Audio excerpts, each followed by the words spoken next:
गुरु होई शिष्य को न सुधारे, मोक्ष के मार्ग से जो निवारे,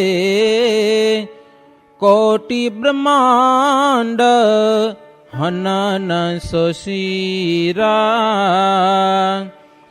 पाप लगत ताकू सद्य वीरा. આધારાનંદ સ્વામીની કૃતિ હો આ. ગુરુ થઈ અને શિષ્યને સુધારે નહીં, ફાવે તેમ કરવા દે, ફાવે તે. અથવા તો મોક્ષ માર્ગ થકી શિષ્યને નિવાડે. હો ભક્તિ કરતો હોય નહીં, આપણે આમ કરવું, પોતાનું સ્વાર્થ સરે એવું કેટલાક કરે દુનિયામાં, તો જ લખ્યું હોય ને, તો કોટી બ્રહ્માંડ હનનસો શીરા, એને શીર પાપ લાગે. કરોડો બ્રહ્માંડ હત્યા કરવાનું જે પાપ લાગે ને, એક જીવને મોક્ષ માર્ગ થકી પાડવામાં પાપ લાગે છે, જબરું પાપ છે. મોક્ષ મગજો જનકુ ચઢાવે,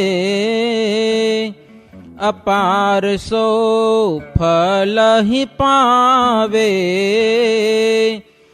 ધર્મ में वरते वरताए जे हूँ, ताशम मोक्ष भागी न के हूँ.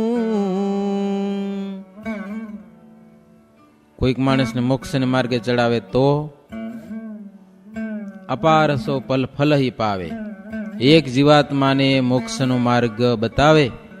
મંદિરમાં આવતો કરે, કથામાં બેસતો કરે, હવારે પૂજા ન કરતો હોય અને પૂજા કરતો કરી દો તમે એને સમજાવીને, ફળ કેટલું થાય ખબર?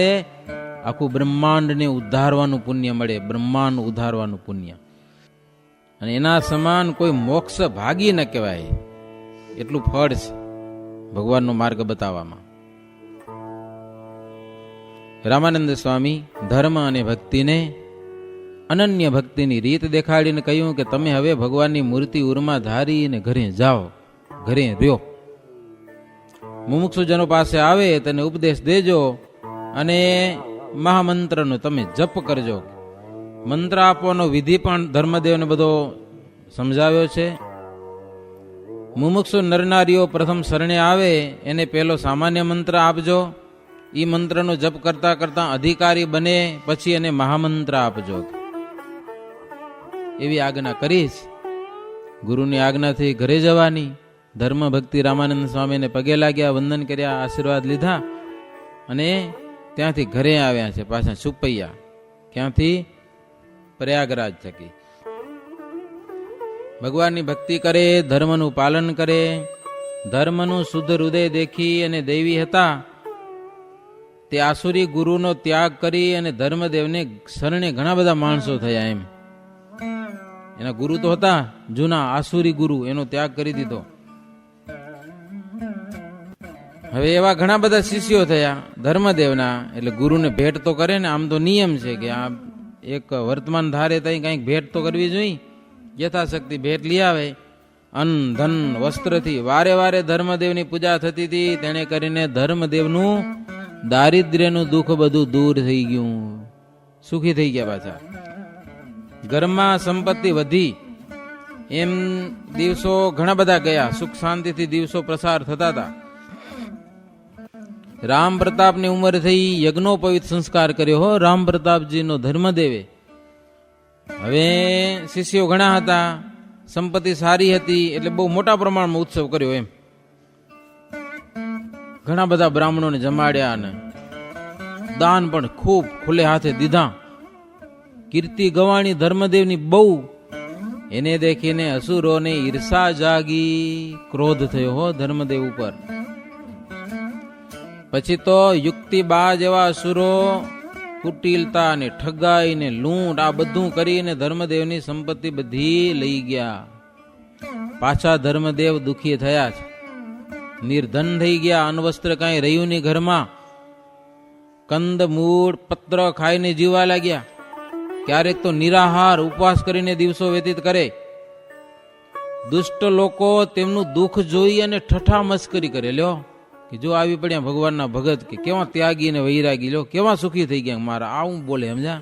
હા બ્રે, એમ નિયમ ધર્મનું પાલન કરે ને અને જોઈને બધા મસ્કરી કરે, આ બધા દુર્જન લોકો કેવા ત્યાગી બની ગયા છે, ધર્મ ભક્તિ વાળા થઈને કેવા સુખી થઈ ગયા, લ્યો આવું બોલે. ચાલો આપણે એના ઘેર મહેમાન થઈએ કે લો, એમ કરીને મારા મહેમાન થઈને આવે, ઘરે આવે એટલે કઈ ખાવા દેવું પડે ને પાછું. ભૂંડું દેખાડવા માટે વારે વારે ધર્મદેવના ઘેર આવે, ધર્મદેવતાને આદરથી બોલાવે, પોતે ભૂખ્યા રહીને એને જમાડીને જેમ તેમ લાજ હાંચવે હો ઘરની. આમ પાછું બહુ દિવસો સુધી ચાલ્યું. એક દિવસ તો ભક્તિ માતાએ કીધું કે આપણને બહુ દુઃખ મળ્યું હો,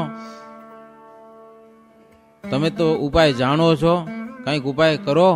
આપણે તો જેમ તેમ ઘરમાં ચલાવીએ, પણ આ મહેમાનો આવે એનું શું, એને શું દેવું ખાવા, ઘરમાં કાંઈ જ નથી.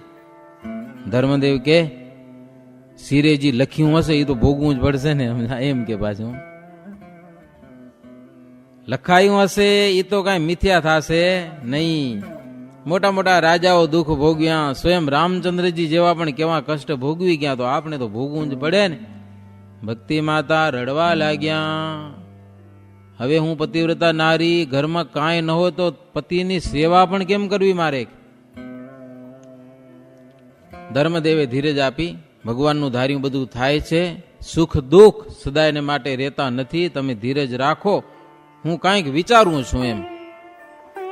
ધર્મદેવે શ્રીહરિનું ધ્યાન કર્યું, ભગવાનની પ્રાર્થના કરી કે પ્રભુ કેટલા દિવસ આમ અમને હેરાન કરશો. ભગવાનની પ્રાર્થના કરી એટલે એક વાત યાદ આવી ધર્મદેવને કે લગ્ન વખતે પિતાએ કીધું હતું કે કષ્ટ આવે તો હનુમાનજીનું સ્મરણ કરજો, તો તમારા દુઃખ બધા દૂર કરશે. એ હવે વાત યાદ, કેટલા દિવસો દુઃખ ભોગવ્યા પછી.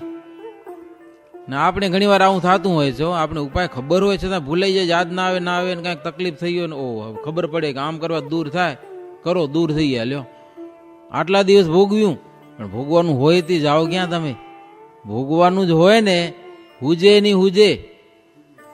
સમજા ને, પાડોશમાં ડોક્ટર પડ્યો હોય એને મૂકીને જ્યાં ત્યાં આટા મારી કેટલા ખર્ચા કરીએ, પણ એને બતાવીને પાછું આવીને એ મટી જાય. લ્યો ક્યાંય ન મટે ને, આવું બને ઘણી વાર હોય તે તમને ભોગવાનું, ક્યાં જાઓ તમે. હવે હનુમાનજી યાદ આવે, પિતાજી કહેતા કે કષ્ટ પડે તો હનુમાનજી યાદ કરો, કેટલા દિવસો દુઃખ ભોગવ્યા પછી. પછી તો અયોધ્યા ગયા, ત્યાં એક પૈકી ઉભા રહી અને 2 મહિના સુધી હનુમાનજીના મંત્રનો જાપ કર્યો હો, સ્તુતિ પ્રાર્થના કરી. નીતિ પ્રવીણ નિગમાગમ શાસ્ત્ર બુદ્ધે રાજાધિરાજ રઘુનાયક મંત્રીવર્ય સિંદૂર ચર્ચિત કલે વરનૈષ્ટિકેન્દ્ર શ્રી રામદૂત હનુમન હર સંકટમ મે. એક પગે ઉભા રહીને હનુમાન ગઢીમાં હનુમાનજીની આરાધના કરેલી છે. સ્તુતિ પ્રાર્થનામાં રામચંદ્રજી ભગવાને તમે કેવી કેવી સહાય કરી. લક્ષ્મણજીને બાણ વાગ્યા હતા તો મંદરાચળ પર્વત ઉપાડી લઈ આવ્યા, સંજીવની ઔષધિ તમે લઈ આવ્યા, વળી ડાકીણી સાકીણી ભૈરવ ભૂત વગેરે ને પોતાના સ્મરણ માળથી તમે ભગાડો છો, તો અમારા કષ્ટને તો કંઈક દૂર કરો. હે હનુમાનજી મહારાજ, તમારું નામ સાંભળીને બ્રહ્મ રાક્ષસ પણ બળી મરે બધા એવા. હે રઘુવીર રામદૂત હનુમાનજી, અમારા કષ્ટને તમે દૂર કરો, અમારી મનોકામના પૂર્ણ કરો. હનુમાનજી રાજી થયા હો. સ્વપ્નમાં દર્શન દીધા અને કહ્યું કે હે ધર્મદેવ, હવે તમારે કષ્ટ નડશે નહીં, હવે તમે દુઃખી નહીં થાઓ. જ્યારે કષ્ટ પડે ત્યારે મને તમે યાદ કરજો. આસોદ 14 દિવસે મારી આરાધના કરીને મારું પૂજન કરજો, તમને કોઈ કષ્ટ નહીં આવે. કે લ્યો હનુમાનજી કે પણ અત્યારે તમે વૃંદાવનમાં જાઓ, તમારા પુરાના મિત્રો બધા મળશે અને તમારું બધું દુઃખ દૂર થઈ જશે. એમ કહીને હનુમાનજી અદ્રશ્ય થયા. પછી ધર્મ ભક્તિ પોતાના પુત્ર રામ પ્રતાપજી તેને મોસાળે મૂકી અને પોતે ત્યાંથી ગયેલા છે. નૈમિષારણ્ય ક્ષેત્રમાં આવ્યા, ત્યાંથી વૃંદાવનમાં આવેલા છે. ફૂલડોળનો દિવસ, ગોવર્ધન પર્વત ઉપર ફૂલનો સરસ મજાનો હિંડોળો બનાવેલો હતો. ભગવાનના દર્શન કર્યા, ગોવર્ધનની પ્રદક્ષિણા કરી, તીર્થયાત્રા કરી, ઉપવાસ કર્યો ત્યાં કને. પ્રદક્ષિણામાં ઋષિ મુનિઓની બધાની ઓળખાણ થઈ હો. ધર્મ ભક્તિની એકબીજાને બધી વાતો કરી કે અમે હેરાન થઈ ગયા, ઓલા અમે બહુ દુઃખી થઈ ગયા. ધર્મદેવ કે આનું કારણ દુર્વાસાનો શાપ હશે, બીજું કાંઈ નથી. હવે આપણે બધા ભેળા થઈને ભગવાનની આરાધના કરીએ, ભગવાન જો આપણે ત્યાં આવે એટલે આ બધા દુઃખ દૂર થઈ જશે એમ નક્કી કરીને એક વૃંદાવનમાં એક શ્રી કૃષ્ણના મંદિરમાં બધા ભેળા થયા. જપાત્મક વિષ્ણુ યાગ યજ્ઞનો આરંભ કર્યો હો. ધર્મદેવ પોતે અષ્ટાક્ષર મંત્રનો જાપ કરે, કોઈક સામવેદનો અભ્યાસ કરે, પાઠ કરે, ભક્તિ માતા રાસ પંચાધ્યાયનો પાઠ કરે, કોઈક ભગવદ્ ગીતા, કોઈક વાસુદેવ મહાત્મા. એ બધા બેસી આખો દિવસ આમ આરાધના શરૂ કરેલી. 2 મહિના આવું કર્યું. વૈશાખ સુધી એકાદશીને દિવસે વહેલી સવારે બ્રહ્મ મુહૂર્તમાં આમ તેજ થઈ રહ્યું બધું બંબાકાર તેજમાં શ્રી કૃષ્ણ ભગવાનનું દર્શન થયું. એટલે બધા ઉભા થઈ હાથ જોડીને ભગવાનની ખૂબ ખૂબ સ્તુતિ કરી હો. ધર્મદેવને ભક્તિ માતા ખૂબ સ્તુતિ કરેલી છે. સર્વે મુનિઓ બધા હતા તે ભગવાનને દંડવત પ્રણામ કરેલા છે. ભગવાન ખૂબ રાજી થયા સ્તુતિ પ્રાર્થના સાંભળીને. માગો જે ઈચ્છાઓ તે માગો. તે બધા હાથ જોડીને કે પ્રભુ માગવાનું અત્યારે તો શું છે, અસુરોના કષ્ટ થકી હેરાન થઈએ છીએ, એ કષ્ટ થકી મુકાવો, એ એક માગવાનું છે. બાકી તમારું ભજન થાય છે, નિયમ ધર્મનું પાલન થાય છે, એનો તો જબરો આનંદ છે, પણ બાહ્ય આ કષ્ટ છે થોડુંક. ત્યારે ધર્મદેવ ભગવાનને કીધું કે હે પ્રભુ, તમારા જેવો જો પુત્ર અમને થાય ને તો બરાબર થાય. કે સમજ્યા, દુર્વાસા સાપ દીધો એ ખબર જ છે.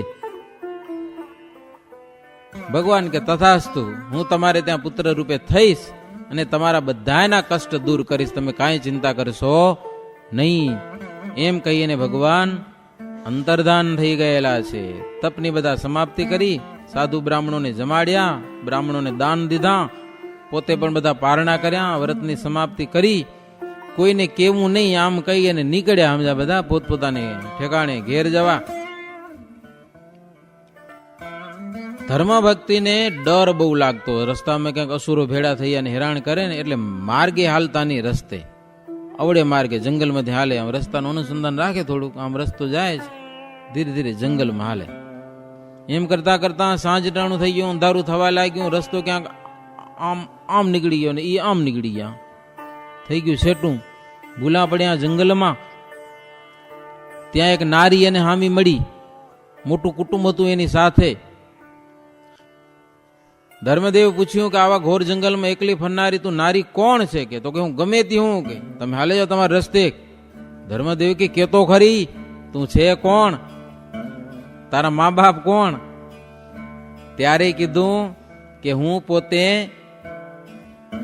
માયા છું અને મારો બાપ કુસંગ, અધર્મવતી મારી માં, અવિદ્યા મારું નામ, પ્રભુ વિમુખ મારો પતિ. આવું બધું બોલવા માંડી લ્યો. અધર્મ નામે તેનો પતિ છે, જે સ્ત્રીનો પોતાનો, અને મારું કુટુંબ મોટું છે, મને બધા ઓળખે છે. કે લ્યો, કામ ને ક્રોધ ને લોભ ને મોહ ને આશા ને તૃષ્ણા ને ઈર્ષા, દુરુક્તિ, કુટિલતા ને કપટીત ને આ બધું મારો પરિવાર છે. એ નારી કહે છે કે સૌ મને ઓળખે છે, કોઈ મને જીતી શકે નહીં એવી હું નીતિવાળી છું. કે એવી નીતિ જાણું છું. ગ્રસ્ત અને ભેખ બધા મને વશ વર્તે છે. હા,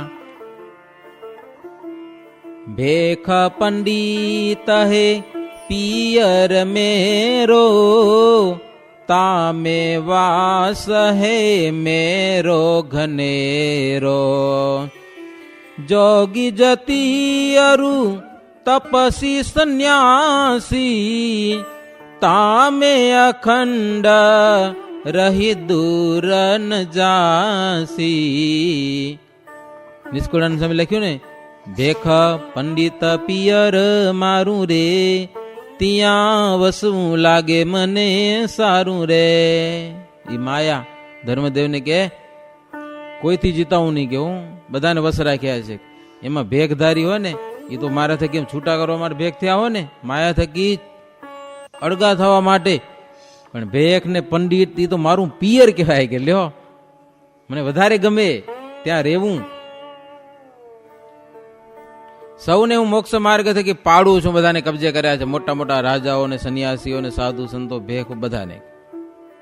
ધર્મદેવ કે પાપણી તારા જ ગુણો ગાયા, કે ભગવાનની તો વાત કરી નહીં, તે જરાય ગયેલો. એ ભગવાનની વાત કરે, પોતાના ગુણો ગાયા.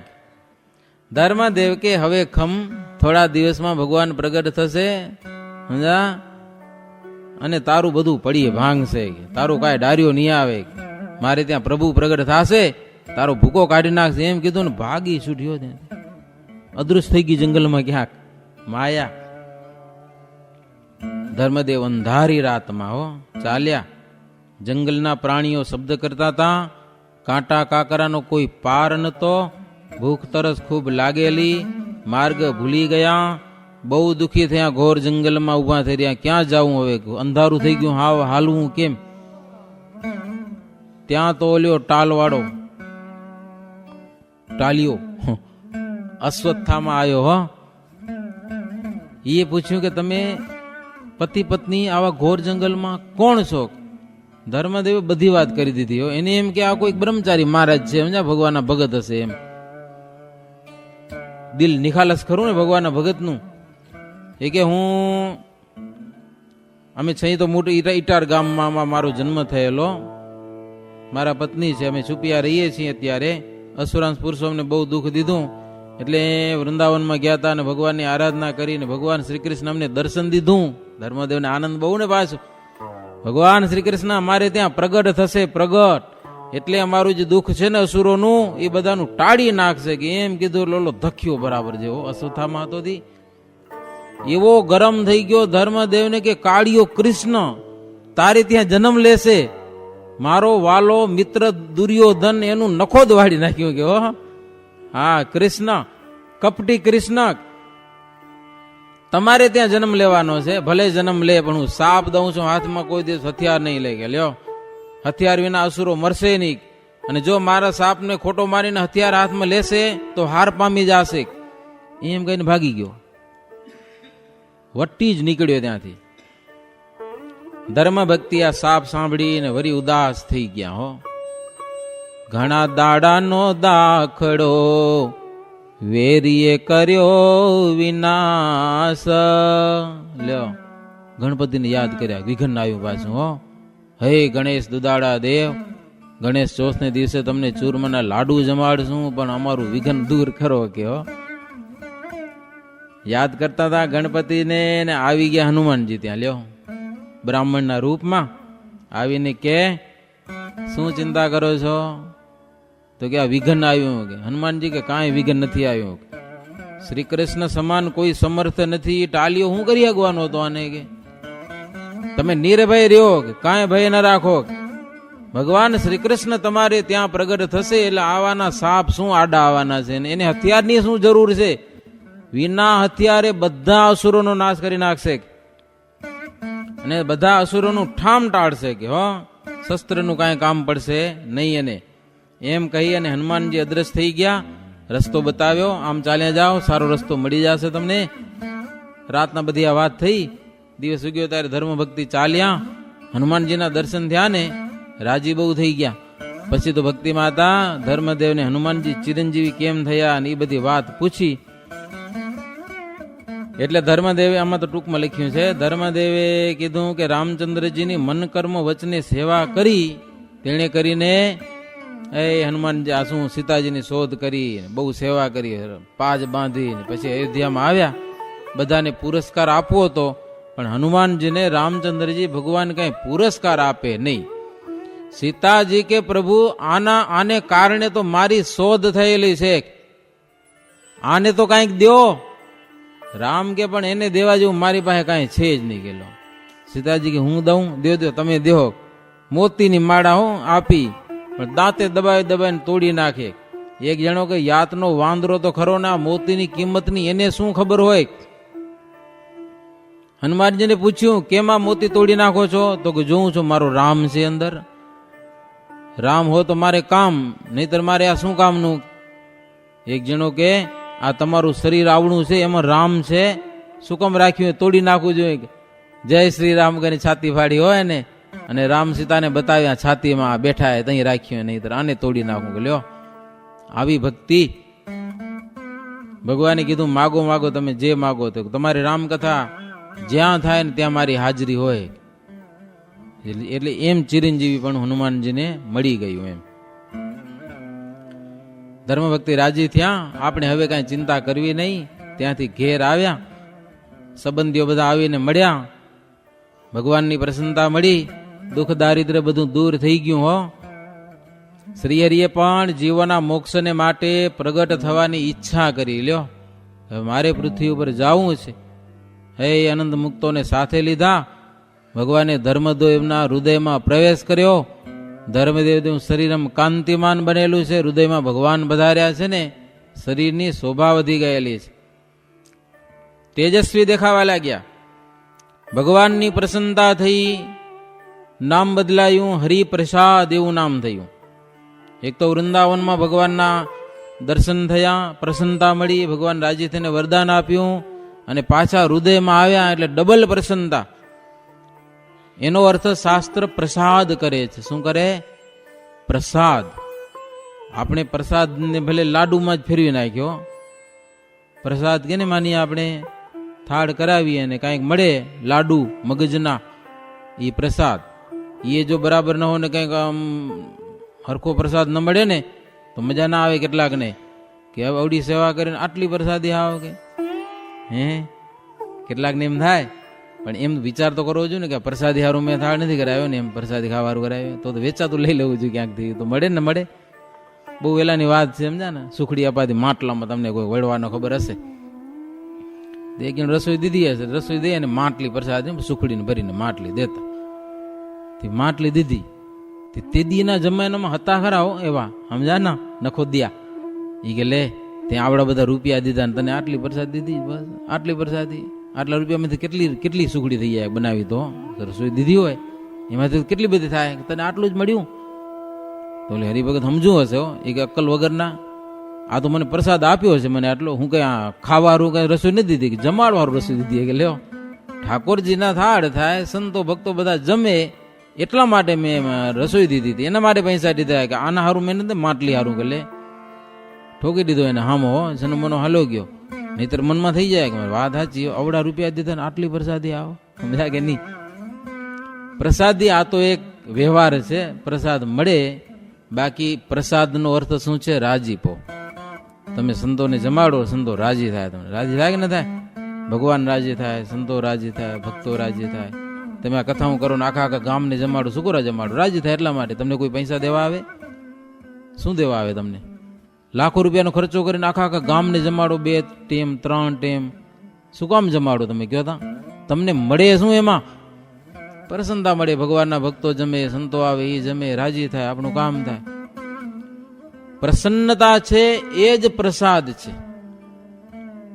પ્રસન્નતા છે, રાજીપો છે ને, એ જ પ્રસાદ છે. પછી લાડુ માની ન લેવા, એ મળે તો પ્રેમથી લઈ લેવા, વાંધો નહીં, પણ રાજી થાય એ જ મોટો પ્રસાદ છે.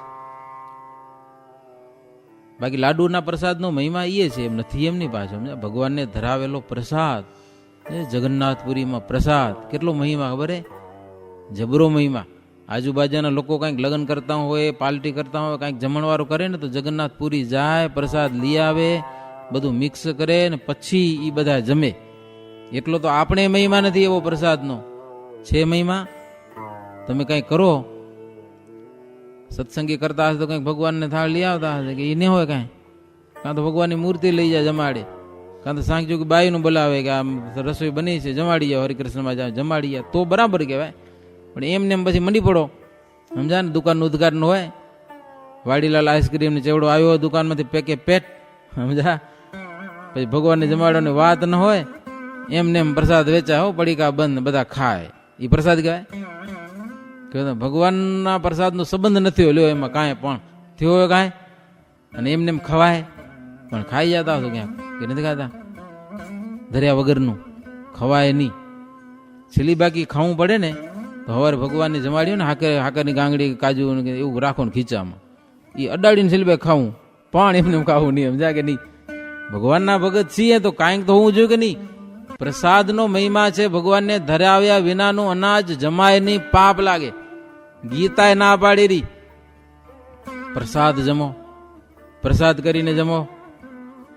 એમને એમ નહીં. આઈસ્ક્રીમ તો ભગવાનને જમાડો પછી જમો, ભલે જમાડ્યા વિના નહીં. તમને એમ થાય કે આ ભગવાન ન જમાડ્યા તો તમે શું કેમ ખાવ? હું એમ કહું, તમને કદાચ એમ થાય કે આ વસ્તુને ભગવાનને જમાડવા કામ આવે એવી નથી તો તમે શું કામ ખાઓ? તમારથી ખવાય. એક વાત એ છે કે ભગવાનને કોઈ બાદ નથી. ભગવાન જમશે એમ ભગવાનને પાપ નથી લાગતું. કાંઈ લાગે છે? વચનામૃતમાં ક્યાં સુધી છે?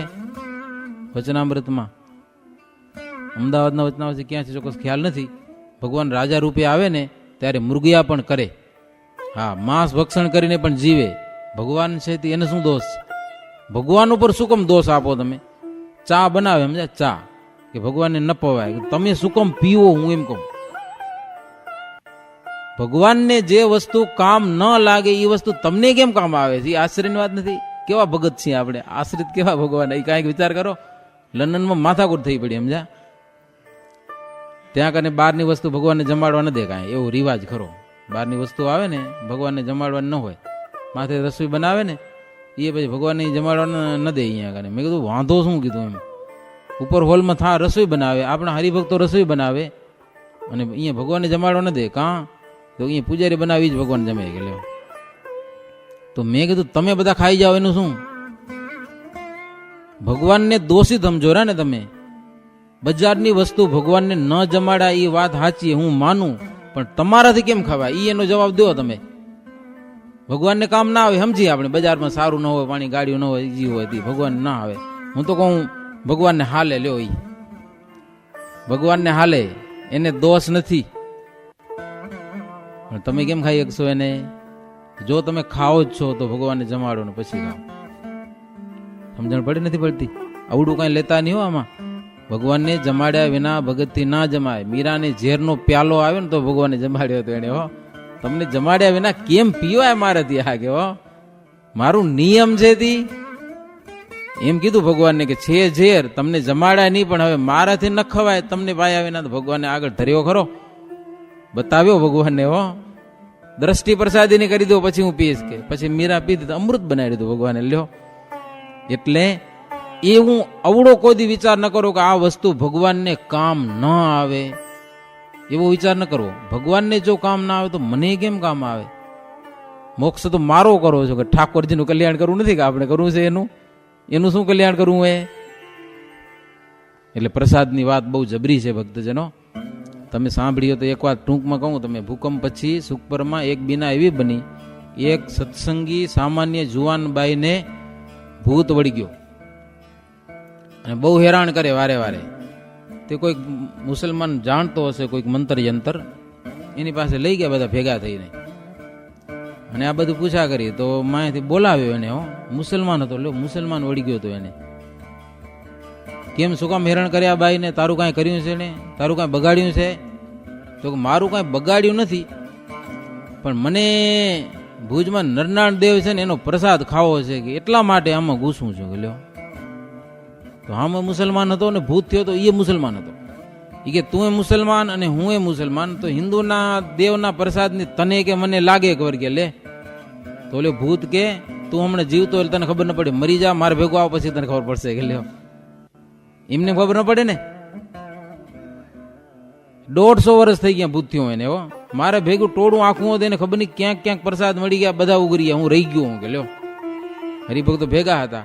એમ એક જુવાની છોકરો ગયો તો એ મને આમ નજરી જોયેલી વાત કરતો હતો, સમજ્યા ને? એ કે સ્વામી મેં બધું નજરે જોયું, નનાળદેવનો પ્રસાદ મને જોઈ કે લ્યો. તો હમણાં નીકળી આવો બાઈ મેથી. હવે તને ભૂતને પ્રસાદ ખવડાવો કેમ કે લ્યો. એને એક અમુક કંડો બતાવ્યો, એ કંડા નીચે મૂકી દેજો પ્રસાદ ને થોડુંક પાણી, અને કીડીના રૂપમાં હું ખાઈ જઈશ. પછી હરિભક્તો ભૂજ આવ્યા હતા. નનાળ દેવને ધરાવેલો પ્રસાદ લાવો કે લ્યો. એ લાડુ મગજના લઈ ગયા, થોડાક પાણી પ્રસાદ લઈ ગયા, અને કંડા નીચે મૂક્યું. આજ દિવસ સુધી ભૂત બાઈને નડ્યો નથી. તો પ્રસાદનો મહિમા હશે નહીં ને એમ. આટલો પ્રસાદનો મહિમા છે એટલે એવા ભાવથી પ્રસાદ લેવો. પણ બીજો અર્થ પ્રસન્નતા છે, એ મોટો પ્રસાદ છે. સમજા ને? સંતોની પ્રસન્નતા થાય, ભક્તો આપણા ઉપર રાજી થાય, એ મોટામાં મોટો પ્રસાદ છે. એટલે આ પ્રસાદની આશા વધારે રાખવી એમને લડ્ડુડી કરતા. સમજા ને? રાજીપો મળે ને, રાજીપો સંતોનો, ભક્તોનો, ભગવાનનો, એ પ્રસાદની થોડીક વધુ આશા રાખવી. ધર્મદેવને આ પ્રસાદ મળ્યો છે માટે એનું નામ હરિપ્રસાદ થયેલું છે. મુક્તાનંદ સ્વામી દાદા ખાચરને આ બધા ચરિત્રો સંભળાવતા કહે છે કે હે ઉત્તમ રાજન, ધર્મ દ્વારા ભગવાને ભક્તિ માતાના ઉદરમાં પ્રવેશ કર્યો. તેણે કરીને ભક્તિ દેવી પણ દેવહૂતિની સમાન શોભવા લાગ્યા, તેજના ધામરૂપ બની ગયા. પૂર્ણિમાનો જે ચંદ્રમા તેની સમાન પ્રકાશ કરવા લાગ્યા. સાક્ષાત શ્રીહરિને ઉદરમાં ધાર્યા. તેણે કરીને એનું એક નામ પ્રેમવતી પડ્યું છે, ભક્તિ માતાનું નામ. દિવસે દિવસે કાંતિ વૃદ્ધિ પામતી ગઈ. અસુરોને આ વાતની ખબર પડી. વિંધ્યાવાસિની દેવીની મંદિરમાં જઈને દેવીની આરાધના કરવા માંડી છે, અને બકડા કુકડા માર્યા, અને માંસનું ભક્ષણ કર્યું, અને વ્યભિચાર એવા આવા બધા કામ કરેલા છે. દેવી કોપાયમાન થઈ કે મારા મંદિરમાં આવીને તમે આવો અધર્મ પાપ આચરણ કર્યું છે, માટે જાઓ, તમને શાપ દઉં છું. થોડા દિવસમાં તમારો શત્રુ હરિ પ્રગટ થશે અને તમારા બધાનો નાશ કરી નાખશે. એવું સ્વપ્નમાં કાલિદત્તને કહી ગઈ દેવી. તો કાલિદત્ત તો ભય પામ્યો કે આપણું મૃત્યુ આવી રહ્યું હોય, કે દેવી કોપાયમાન થઈ. શું કરવું હવે? દેવીને પછી રાજી કરશું, હમણાં હરિ નાના હોય ને ત્યારે જ એનો નાશ કરી નાખવો, એમ માનીને બધા ઘેર ગયા. ધર્મદેવને આ વાત ખબર પડી ગઈ કે અસુરો તૈયાર થઈ ગયા છે, કે શું કરવું હવે? એણે તો ગણપતિનું વ્રત આરંભ્યું. ત્યારે અસુરોના સર્વે ઉપાયો બધા નિષ્ફળ થઈ ગયા. મુક્તાનંદ સ્વામી કે ભક્તિ દેવીને જોઈને સર્વ સ્ત્રીઓ પરસ્પર કહેવા લાગી કે ગર્ભવતી સ્ત્રીઓ ઘણી બધી જોઈ છે, પણ આવી કોઈ નથી જોઈ. પેટમાંથી પ્રકાશ નીકળ્યો, ચંદ્રમા જેવો ગયો. ઈશ્વરનો અવતાર થવો હોવો જોઈએ, આના ઉદરમાં ઈશ્વર આવ્યા છે. એમ સમય જતા જતા 10 માસ પૂર્ણ થયા એટલે તો કરોડ કરોડ સૂર્યચંદ્રની સમાન મહાપ્રકાશમાન પ્રકાશ પ્રકાશ બંબાકાર થઈ ગયો. આખું ઘર ભરાઈ ગયું, આખું બ્રહ્માંડ તેજથી ભરાઈ ગયું. અને એમાં શ્રી કૃષ્ણ રૂપે ભગવાને દર્શન દીધા. સરસ મજાની કમળની પાંખડીના સમાન લોચનવાળા એવા શ્રી કૃષ્ણના દર્શન થયા. સ્તુતિ કરી ભગવાનની. વૃંદાવનમાં દર્શન દેનારા તમે એ જ છો. ઉત્તમ રાજાએ પ્રશ્ન કરેલો છે કે આ જન્મની કથા છે ને એ મને વિસ્તારથી સંભળાવો. એટલે હવે આજે નહીં આપણે ટાઈમ મળ્યો, એટલે જન્મની કથા આવતીકાલે આપણે થોડીક વિસ્તારથી સાંભળીશું. અત્યારે બરાબર 36મા તરંગને અંતે કથાને વિરામ.